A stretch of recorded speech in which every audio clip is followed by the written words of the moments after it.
Estás escuchando La radio ha vivido equivocada. Estás escuchando a la gente. Vamos a conversar con una integrante de la Red Federal de Docentes por la Vida, Daniela Dubois, con motivo del fallecimiento, del asesinato, mejor dicho, que produjo el terrorismo de Estado en contra de Ana Zavaloy, una docente también que integraba esa agrupación, debido a las fumigaciones con agrotóxicos en cercanías a escuela de San Antonio de Areco. Daniela, muchísimas gracias por atendernos. Gracias. Bueno, primero te quiero preguntar si compartís conmigo esto de terrorismo de Estado.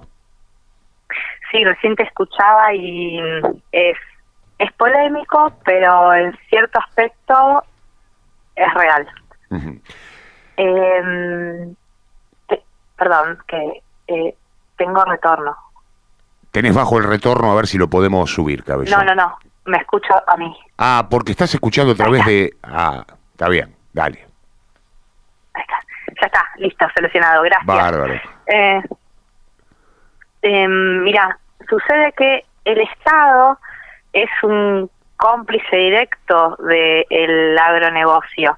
De hecho, tenemos como jefes en la Secretaría de Agroindustria a nivel nacional a Echeverre, en provincia de Buenos Aires el ministro de Asuntos Agrarios a Sarkis, gente que o estaba cercana a la sociedad rural o a Monsanto, y son responsables de que este modelo sea el imperante y que no se esté desarrollando un camino real hacia fomentar la agroecología como la alternativa que sabemos que produce alimentos sanos, empleo, que cuida el ambiente.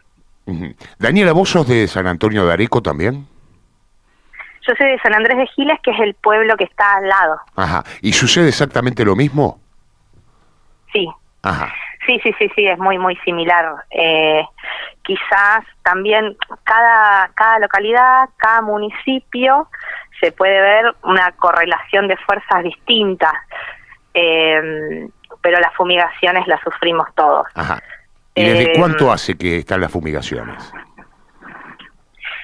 Mira, la soja se libera comercialmente en el año 96 y a partir de eso es el cultivo transgénico que se empieza a impulsar más y cada vez hay más hectáreas en donde se produce con soja. Pero la fumigación es algo que se venía haciendo desde antes. Uh-huh. Se fumiga desde hace muchos más años. Lo que pasa que el uso de agrotóxicos a partir de la liberación comercial de esta soja transgénica crece exponencialmente. Del año 96 al 2015 crece en un 450%, muchísimo. Esos son datos mismos del CASAFE, o sea, de la Cámara de Fertilizantes de Argentina, un organismo que es del agronegocio. Claro. Ellos lo dicen. Vos sabés que te lo preguntaba esto, desde dónde comenzó, porque necesito afianzar más esa idea de terrorismo de Estado que excede cualquier gobierno. Es parte de este modo de producción, ¿no?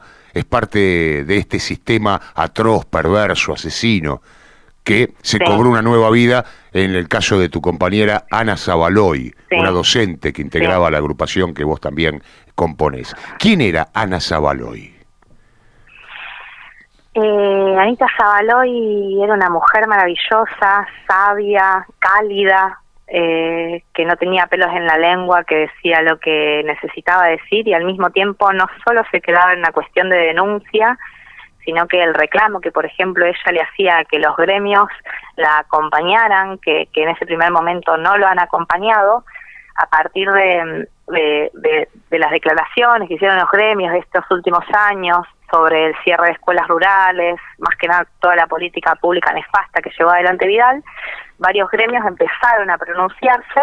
Entonces, bueno, le escribimos una carta, agradecemos que por fin estén hablando del tema. Nosotras que venimos siendo las testigos de esto, les decimos que necesitamos un par de acciones concretas. Uh-huh. Que fue ahí un diálogo. Que que esperemos que cada vez más realmente se hagan carne de nuestros pedidos.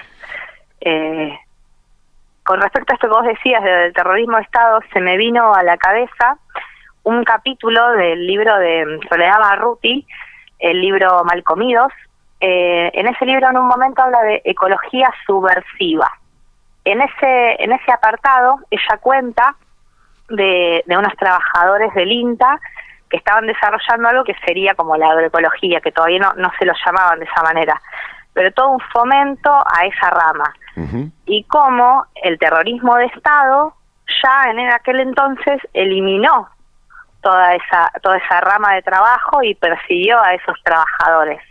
O sea, realmente entra en consonancia con el plan del terrorismo de Estado el desarrollo de lo que va a ser después los agronegocios. Claro, vos sabés que a mí me llama poderosamente la atención que algunos organismos que se dicen en defensa de los derechos humanos no hablen de terrorismo de Estado. Solo lo hacen para catalogar o para definir a las dictaduras cívico-militares. Y en realidad el terrorismo de Estado también lo padecemos en épocas democráticas. Porque, en definitiva, la palabra terrorismo inmediatamente nos coloca en la imposición de conocer el terror, el miedo, ese que llevamos dentro, que nos han internalizado. Estamos todos cooptados por esa vara. Y decía de esto porque algunos creen que el terrorismo de Estado se implantó o se desarrolló nada más que en dictadura cívico-militar porque nos asesinaban de manera pragmática. Y digo que en épocas democráticas quizás es más estertoria la muerte o el asesinato, pero que en definitiva también se da en otros ámbitos. No hace falta que simplemente nos desaparezcan o nos maten con un fusil. También nos pueden matar, por ejemplo, a través de la economía, y ustedes los docentes saben mucho de eso. Sí. O los trabajadores en general, ¿no es cierto? Totalmente. Daniela, ¿qué es la Red Federal de Docentes por la Vida? Bueno, Anita hizo las primeras denuncias alrededor del 2011, hizo varias denuncias y en aquel momento empezó a contactarse con distintos profesionales y algunas otras docentes luego que también habían sufrido fumigaciones. Y así empezó un trabajo de hormiga increíble, grande, que con el tiempo después tomó forma y nombre de Red de Docentes por la Vida. Eso fue en el primer encuentro de pueblos fumigados, que fuimos sede nosotros en San Andrés de Giles. Ahí se empezó a tomar como el nombre de Red de Docentes por la Vida. Y después, como ella también tenía contacto con docentes de otras provincias, empezamos a ver la necesidad de pensarlo de forma federal, porque la realidad es que esta problemática se sufre en todo el país y además esta forma del extractivismo es una. También muchas escuelas rurales sufren contaminación por el fracking o la megaminería. Entonces también tenemos, digamos, personas que están en la red de docentes que son de otras provincias donde también sufren estas problemáticas. Ajá. Daniela, ¿vos prestas tarea en una escuela rural? No, yo actualmente estoy en escuelas que son urbanas, pero sí he desarrollado, digamos, proyectos para ciencias de relación con las escuelas rurales, o sea, con los estudiantes de mi escuela urbana vamos a la escuela rural a trabajar esta problemática. ¿Y con qué se encuentran? Y los niños nos cuentan que cuando sale el mosquito, que a veces el mosquito es su tío o su papá, que les piden que se queden adentro, que sienten olor feo, que a veces les duele la cabeza, que hay, por un lado, una negación, hay personas que no quieren reconocer que son venenos o que si tienen cáncer es probable que sea en parte por las fumigaciones. Digo en parte porque las fumigaciones con agrotóxicos impactan en cada organismo de manera distinta. Hay personas que cada uno tiene su propia historia clínica, entonces quizás tenés más tendencia a desarrollar una afección en la respiración o en la piel, por eso. Claro, y me imagino que también, perdóname, ¿no, Daniela? Tiene que ver el hecho de cómo nos alimentamos y con qué podemos alimentarnos, ¿no? Para crear una defensa mucho mayor a eso. Totalmente. De hecho, las personas que están en algún tratamiento porque ya tienen una afección en la salud, en general, cuando se alimentan de manera agroecológica, o sea, con productos que no tienen agrotóxicos y de manera lo más natural posible, tienen mejorías en su salud. Uh-huh. La última consulta, Daniela, y te agradezco muchísimo este tiempo que nos has proferido. ¿Cómo ves a la educación como proyecto público? Sí. ¿Como proyecto? Público. O como proyecto manipulado, si querés, por la politiquería de Baratija. Mira, yo creo que es complejo, pero que es un espacio que es necesario ocupar.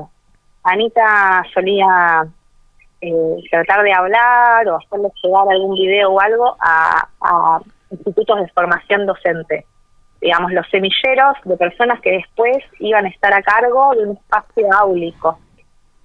Y hablando un poco de la gran tarea y la responsabilidad que estaban por encarar, que trataron de hacerla desde el mayor compromiso y afecto posible. Yo creo que es necesario que las aulas se invadan de conciencia. Estamos en un momento muy difícil porque hay, digamos, sectores de la educación que están siendo cooptados por las empresas privadas a través de convenios, de distintas cuestiones. Entonces llegan contenidos como que la minería no es contaminante, o cursos de buenas prácticas, de las más llamadas buenas prácticas agrícolas, que es una mentira, a las escuelas, digamos, de producción agraria. Entonces es muy importante estar ahí alerta de qué contenido estamos trabajando y de qué es lo que está llegando a las escuelas. ¿Y por qué crees vos, No sé o si por lo menos, respondí. no, perfecto, me quedo después, te voy a hacer una mención a una frase que me impactó mucho que dijiste, pero ¿por qué crees vos que falta cierta, no sé si lo crees primero, no te lo voy a preguntar, ¿no falta cierta rebeldía en la docencia? Qué lindo. La otra vez estábamos con Anita en un encuentro en Santa Fe, de vecinos autoconvocados por esta problemática de las migraciones. Había varias docentes y había una que decía, bueno, yo no sé si puedo trabajar este tema, pues estoy en lengua, nada que ver, y además estoy en una escuela urbana. Y ahí le decíamos que sí, que es perfectamente posible, que Claro. lo importante también es ver que los estudiantes tengan la inquietud. Tampoco es cuestión de imponerles algo, pero en general cuando les mostrás estas cosas se reenganchan. Uh-huh. Y había un compañero ahí que decía, bueno, me parece que lo que le falta a usted más que nada es rebeldía. Bueno, mira, Daniela, me quedo con esa frase que dijiste porque me sabe a conquista y me parece que la educación es un espacio, un lugar de conquista, en definitiva, y no de Totalmente. proyectos políticos.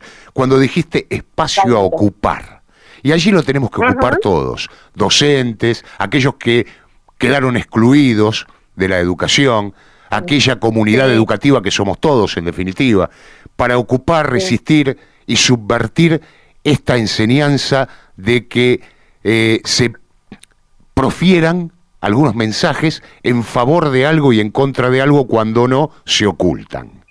La conciencia, como dijiste vos, que se imponga la conciencia. Que haya más Paulo Freire que Domingo Faustino Sarmiento.